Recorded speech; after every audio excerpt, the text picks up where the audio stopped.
Bonjour, bienvenue dans la série sur la physique des particules. Alors, le Bremsstrahlung, c'est la situation où une particule chargée électriquement chargée, se déplace de manière libre, inertielle, puis subit une brusque accélération pendant un temps extrêmement bref.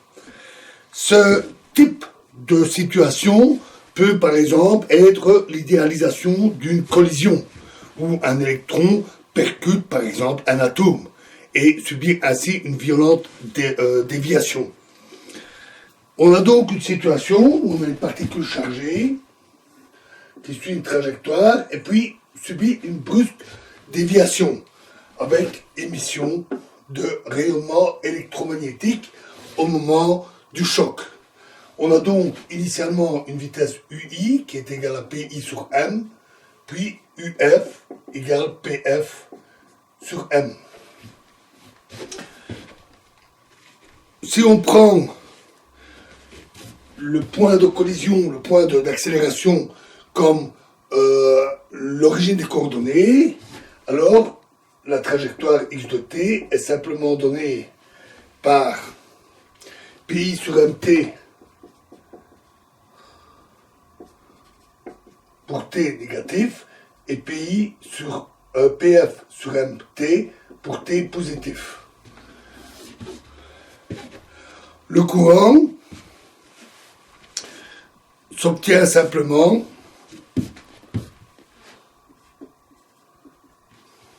en faisant moins E, la charge électrique, fois l'intégrale de d tau dx mu sur d tau fois delta 4 x moins x tau. Si l'on intègre sur la composante temporelle et en faisant une transformée de Fourier, on obtient moins IE sur 2pi exposant 4, moins IE sur 2pi exposant 4, fois l'intégrale dk cube de E exposant moins IKX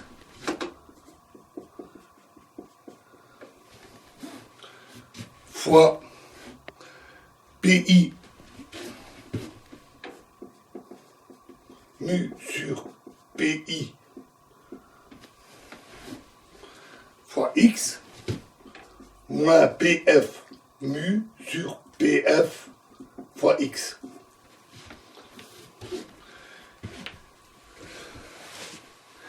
Et donc, la transformée de Fourier, J mu K,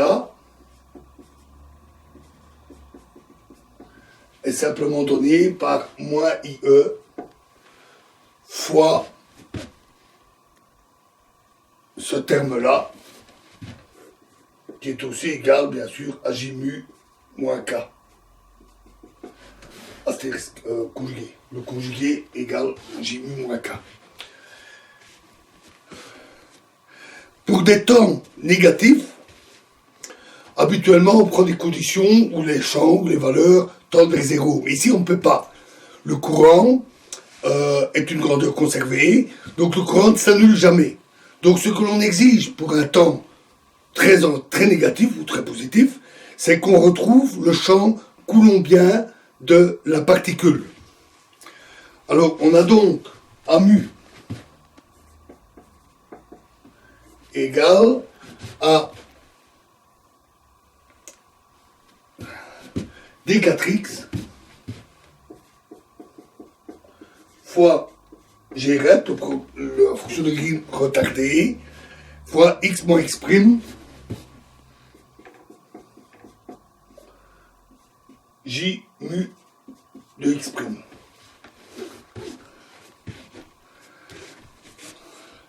Et donc, on peut le décomposer en deux propagateurs, d4x g moins x prime j mu x prime plus l'intégrale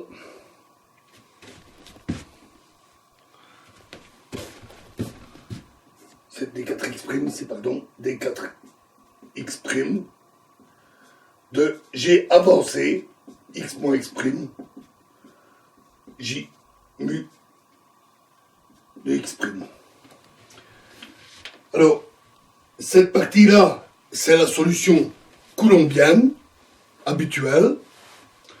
Et cette partie-là, qui est solution de l'équation homogène, c'est-à-dire posée égale à 0, correspond donc à la partie rayonnée du champ électromagnétique. On trouve donc que A mu rayonné est donné par cette intégrale. Ou encore,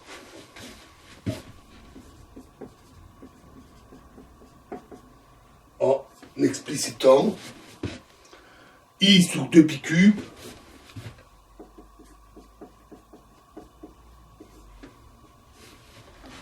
fois l'intégrale de d³k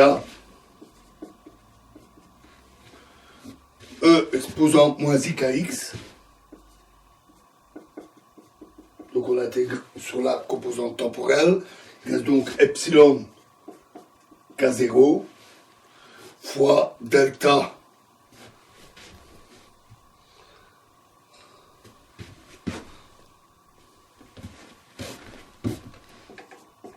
k carré, c'est-à-dire sur le cône de lumière, fois j mu.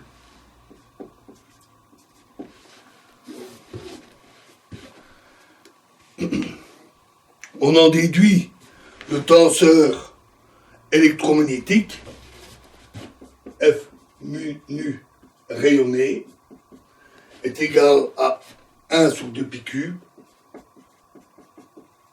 fois l'intégrale, la même chose pour les epsilon et delta, fois E exposant moins ikx, fois k mu j nu moins k nu j mu, ce qui nous donne le tenseur électromagnétique. La densité d'énergie rayonnée est donnée par le tenseur énergie-impulsion, donc θ 00 qui donne la densité d'énergie, est donnée par F0 mu fois F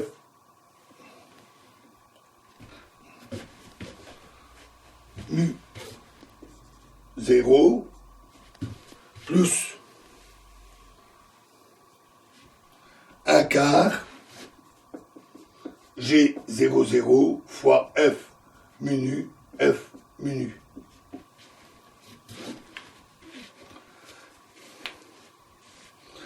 Alors, pour avoir un résultat plus explicite, prenons un vecteur d'onde lumière, c'est-à-dire K0 égale la grandeur du vecteur K, et on définit deux directions perpendiculaires, epsilon alpha, deux directions de polarisation, telles que epsilon alpha carré égale moins 1, ce sont des directions spatiales, epsilon 1 fois epsilon 2 égale 0, sont perpendiculaires, epsilon alpha fois k égale 0, sont perpendiculaires à la direction de propagation, c'est-à-dire transverse.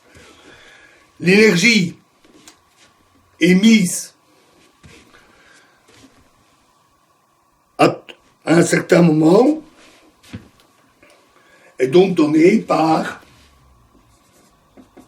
epsilon égale intégrale d4x θ 00 égale d³x, pardon, 1 sur 2π³ fois l'intégrale de d³k sur 2k0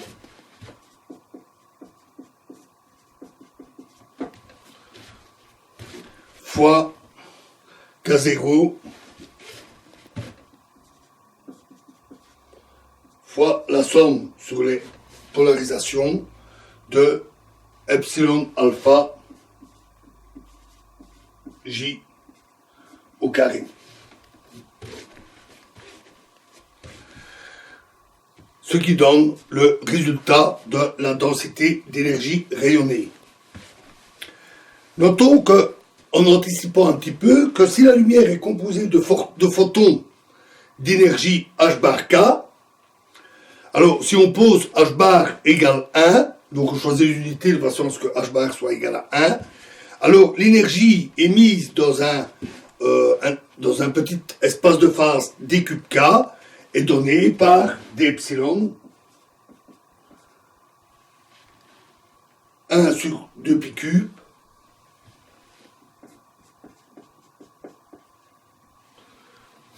d cube k demi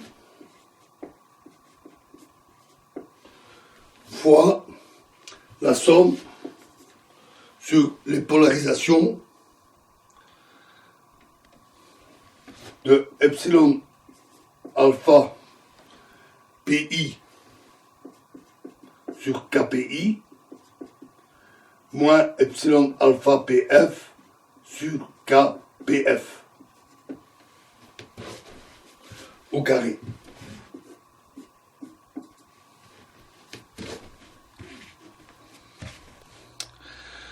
On a donc le nombre de photons qui est émis dans ce petit intervalle et qui est donné simplement par d epsilon sur k0.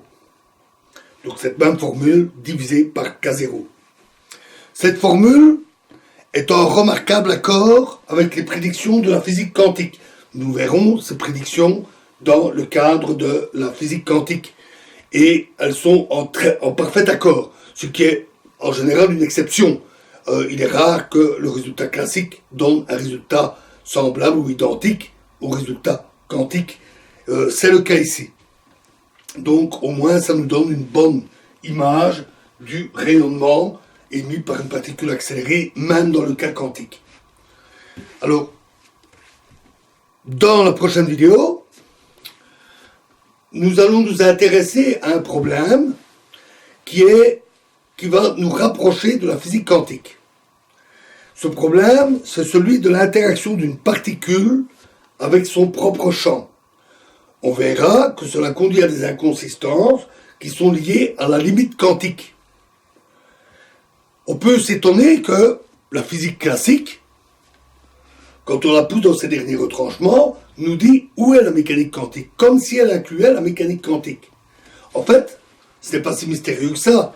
Bien sûr, quand on construit la physique quantique, on le fait à partir de ce qu'on connaît. On part de la physique classique, par exemple l'électromagnétisme classique, pour en déduire l'électrodynamique quantique. Mais en réalité, dans le monde physique, la meilleure théorie qu'on connaisse qui décrive ces phénomènes physiques, c'est l'électrodynamique quantique. Et l'électromagnétisme classique n'en est qu'une approximation dans certaines limites données par la physique quantique. Il est donc normal de retrouver les limites de cette approximation dans les mêmes limites quantiques données par la physique quantique.